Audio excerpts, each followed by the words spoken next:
Welcome to Ditch the Classroom. This is your host, Ariana Vernier, and I'm so excited that you're here. I'm a teacher turned business coach who is so passionate about helping fellow mamas like you ditch the classroom and pursue your big, hairy, scary dreams. Imagine a life where you could still impact the world, but do so while following your passions and spending more time with your babies. In Ditch the Classroom, we'll explore ways you can do just that. Myself, guest experts, and amazing teachers who have also built a successful business will share tools, tips, and resources to help you ditch the classroom too. Are you ready? Here we go. Before we hop into today's episode, I had to let you in on something special I created just for you. If you've been wondering if freelancing or virtual assistance is right for you and just want to get your feet wet to see if it's a good fit, then you need my Ditch the Classroom toolkit. This toolkit comes with 2 video modules to help you figure out what services you want to offer, as well as how to package your services in a way that will help you attract clients quickly and replace your income faster. There are also 2 special bonuses included. Bonus number 1 is the Set Your Prices video, so you can take the guesswork out of what to charge. Bonus number 2 is the Top 8 Places to Find Paying Clients guide. Right now, you can grab the Ditch the Classroom toolkit and both bonuses for a steal of a price, only $27. But hurry up, because this amazing discounted price won't last long. You can grab your spot at arianavernier.com/ditch-the-classroom or find the link in the show notes. All right, let's get to the show. Hello, my loves. Welcome back to the Ditch the Classroom podcast. Super excited. We have a special guest today coming on. Her name is Kathy Lanham, former teacher turned business coach for moms, also a speaker and author, and I'm super excited for her to share her journey out of the classroom today and just her nuggets of wisdom with y'all. So welcome, Kathy. Thank you so much, Ariana. It's such an honor and privilege to be here. And I really just love what you're doing as you pour into your audience, and just am humbled that you would have me on your podcast. So thank you so much for that. Of course. So I like to just start these episodes with getting a feel for your teaching journey, how long you taught, kind of what grades, what brought you into teaching, and everything centered around that. Sure. Well, I come from a family of teachers. The whole dang past of us were all teachers. But my journey is actually a little bit divergent. I started out in speech pathology and switched my major to deaf education. And as a deaf ed major, I was a K-12, so you get a certification from kindergarten to 12th grade, and I did teach all of those grades. But in addition to that, we had a move in there, so I also added a kindergarten to 4th grade regular ed certificate. So I had time in the regular classroom, times in integrated classrooms, and then the K-12 spectrum. So that's how I got into my education journey. And yes, I do interpret, and yes, I do sign, and I can do that while we're talking, but no one will be able to see that. So, but that was how I came into the classroom. That's awesome. That's something that I do not have any skills in whatsoever. So it's super cool to hear you and see you kind of doing your sign language. Yeah, it's a fun journey, and it's another language anyone can learn, and it's just a different language. Awesome. So can you kind of share with myself and my listeners what led you to want to ditch the classroom? I can. I had 2 reasons. The first one was prompted most astutely by my husband, who's an engineer. And so I had 2 reasons. I love teaching and I love the classroom, but we had started our family. And so I had my 2 reasons were, one was financial. It just did not make sense for me to pay for lunches and gas and car upkeep and daycare for my children when I was spending more in that venue than I was actually making. And then my second reason was it really became a burden to me that I was teaching and raising other people's children while somebody else was taking care of my own. I was missing a lot of the milestones, and I had things I wanted to teach my children that I wasn't going to be able to if I stayed in the classroom. So for me, it was a 2-pronged decision.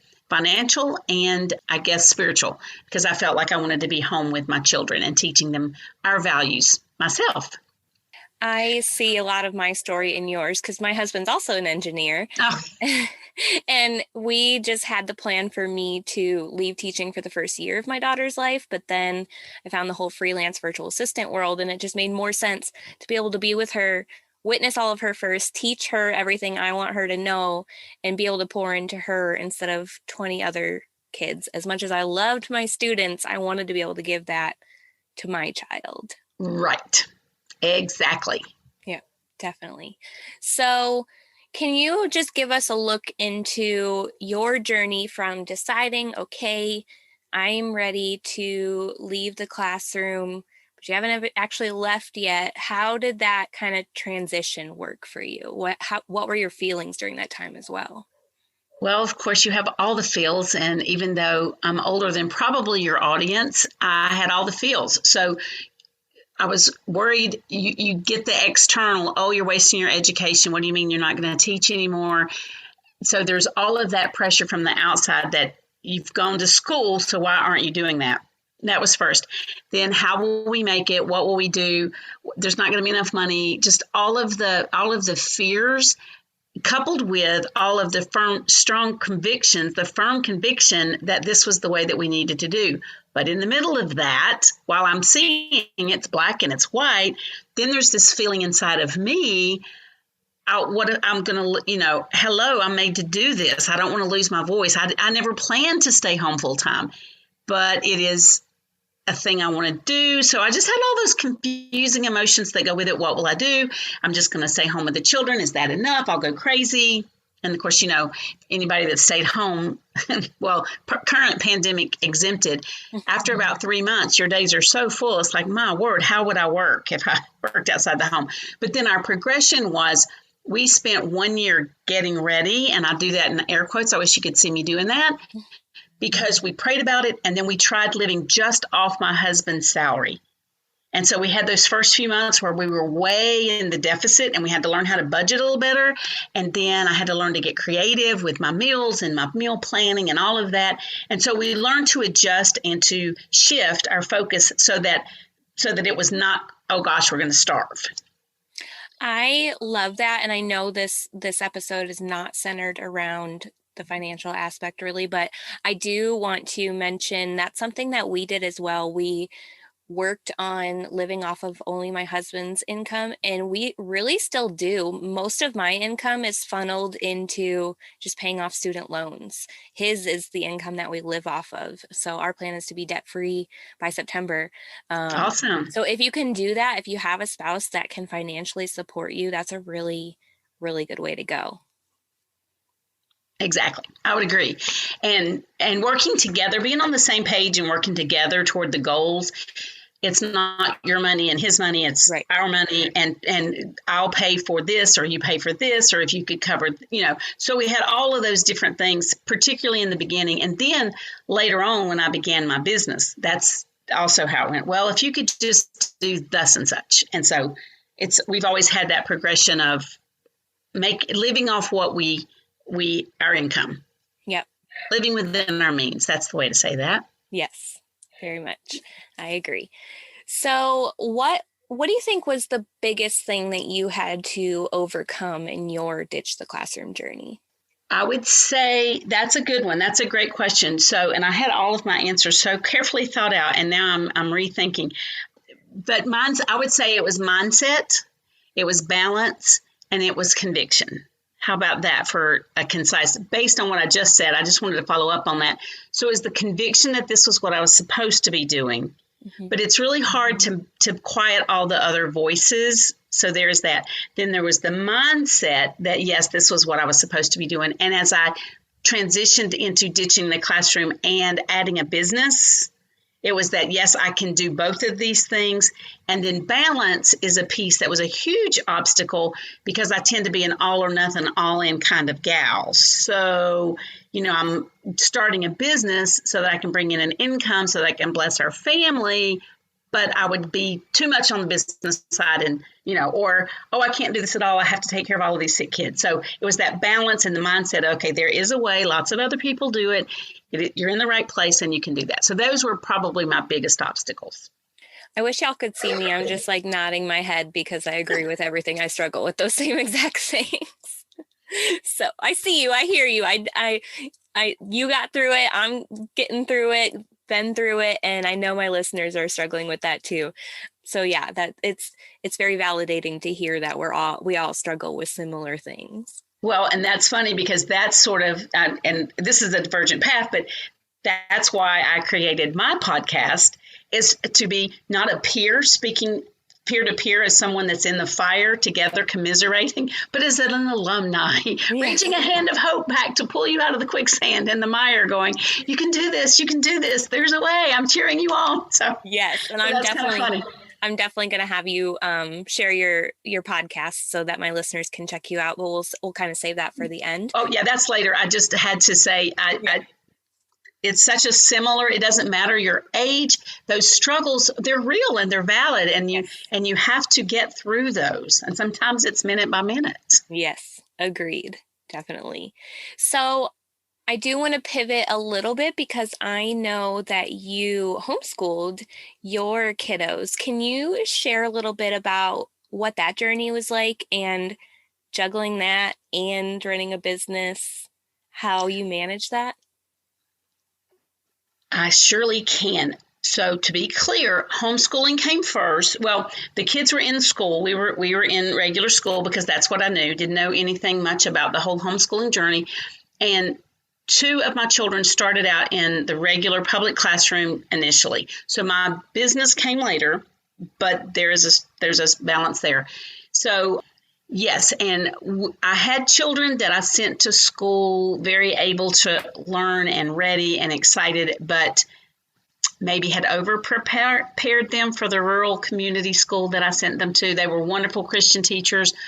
It was public school, but it was just the best decision. Again, I felt like my values and my morals, my husband and I, it was not my decision. We just felt like it was, particularly in the younger years, laying the basis and the groundwork. I started homeschooling in North Carolina, and I think their homeschooling thing is called their newsletter is called the Greenhouse Report. And they had the idea that you want to raise, for the best, strongest plants, you raise them in a greenhouse, and then you take them outside and plant them. And that was just a really cool picture, I think, of what I wanted to do with my children. In those early formational years, I wanted to be the voice that they heard, and our family values, our Christian values, that's what I wanted to impart. So that's how we began our homeschooling journey, and very quickly had the desire. So I banded with 4 other moms. We made our own little co-op, and then we kind of outgrew that. As a group, we outgrew it, and we expanded ourselves. And so we created a larger homeschool group that's still a thriving homeschool entity in North Carolina today, and actually has different chapters. So that's kind of fun to see. You started something that has lasted on and has left a legacy. But I think homeschooling works great for any child. I will say it's a calling. It's really a calling, and it really is a 2-person. You need support from somebody somewhere. So that's important when you're homeschooling. But that's how we got into the homeschooling journey. And I said it's really great I think homeschooling is perfectly fitted for continuums. So those kids who are super gifted and intelligent and have the need and the time and the ability and want to go further, those gifted kids, it is great. For the lower kids, it is great because then you can, customize, and you can bring them along and get them up to snuff. And then for all the kids that are average, it is great because it's a fun way to go. So it just for us was a great platform and way to handle the instruction of our kids in their early years. And actually, we homeschooled for about 10 years. So they were going in high school. So they all went back into school at different areas. And that was based on moves and what we were doing, our life situation at the time. Very cool. I appreciate you letting me pick your brain a little bit about that, because I know my listeners might be curious about it. And I'm personally curious because I don't know if you know this, we live full time in an RV right now. Oh, wow. And we don't know when we're going to move back into what us RVers called sticks and bricks.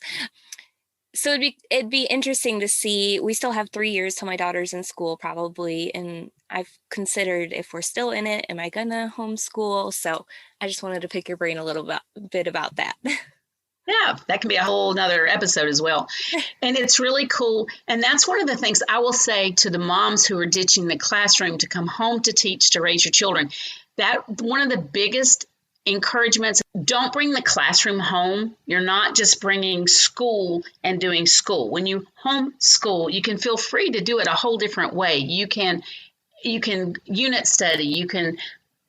We used Konos, which was that's not an endorsement for them, but it was a curriculum that let you do units. So you can teach the oldest kids with the youngest kids, and it's like a school bus. You just do different things along the way.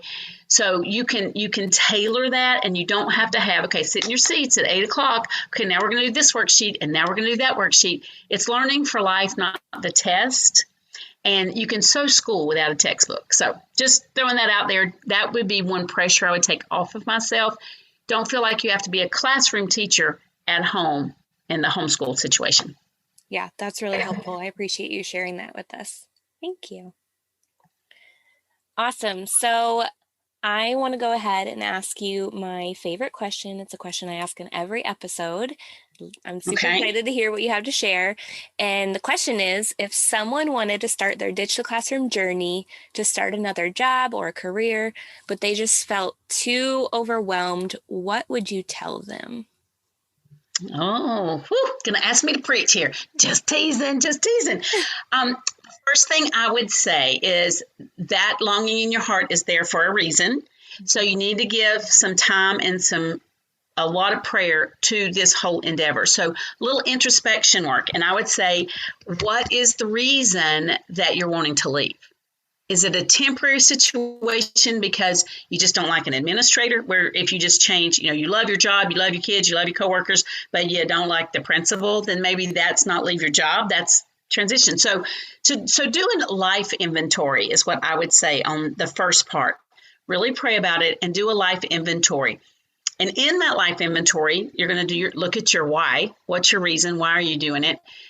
Two, you really need, like we did, to look at what's your budget. What are your monetary needs? Can you just walk out the door and have a replacement income? And here's a spoiler, probably not, okay? It does take a little bit of time. So you might have to hustle and do two things for a season, to have your passion or the thing that you want to do as a side hustle. Or the next part of that introspection would be, what is your passion? Because there are tons of things available now. That is one silver lining, I think, that's come out of the COVID-19 crisis, is we've seen we can do a lot of things differently. Yeah. And so there are a lot of at-home opportunities now that didn't used to exist. And there are tons of free courses and free handouts and just freebies all over the place for you to be able to kind of go through that. You've done the freelancing, and my daughter-in-law has done that same job as well. I was going to speak and train main stage and have switched to podcasting. So sometimes you have to do other things. You have to figure it out before you just jump off with both feet. But then I would say, don't let fear hold you back.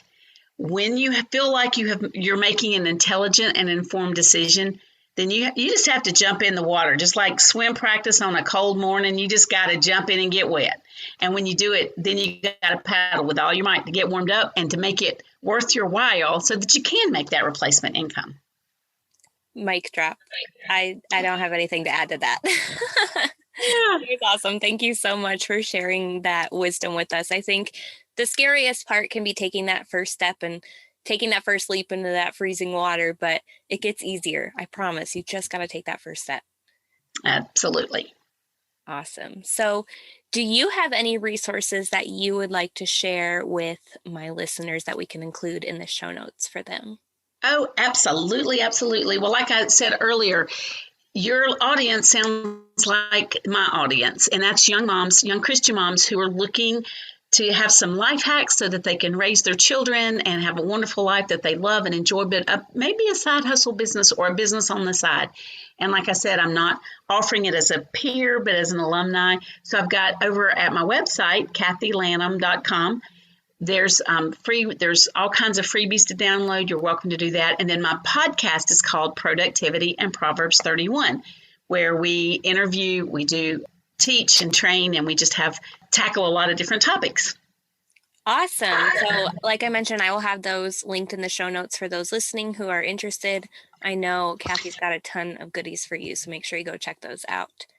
So it has been such a blessing to have you on with us today. Where can my listeners come connect with you more, learn more from you? I know you mentioned your podcast and your website. Is there anywhere else? Oh, yes, ma'am. I just thought of that, and it's like, I left out all of the socials. So, on Instagram, it's kathylanham.com, and kathylanham.com. On Instagram, my handle is at Kathy Lanham. Facebook, it's my name, Kathy Lanham.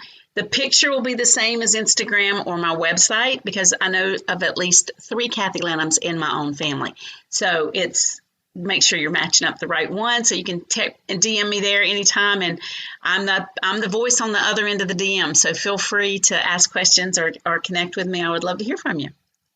And I just want to thank you again so very much for letting me come into your space and trusting me with your audience. That is a blessing. Absolutely. Well, it's been such a pleasure to have you. Thank you guys so much for tuning into today's episode. As always, make sure to screenshot this episode and tag both Kathy and myself so we can spread the message to more mamas and teachers who just need more of this in their life. I love you so, so much, and we will see you on the next episode. Thanks so much for hanging out with me today. Before you go, make sure you take a minute to subscribe to the show, leave a rating and review, and check out the show notes for a free gift to help you ditch the classroom. If you loved today's episode, can you help me share the message by taking a screenshot, tagging me on Instagram at ariana.vernier, and sharing it with your friends so we can help more mamas ditch the classroom and follow their dreams. Until next week, y'all, keep following the dreams that were placed in your heart so you too can ditch the classroom.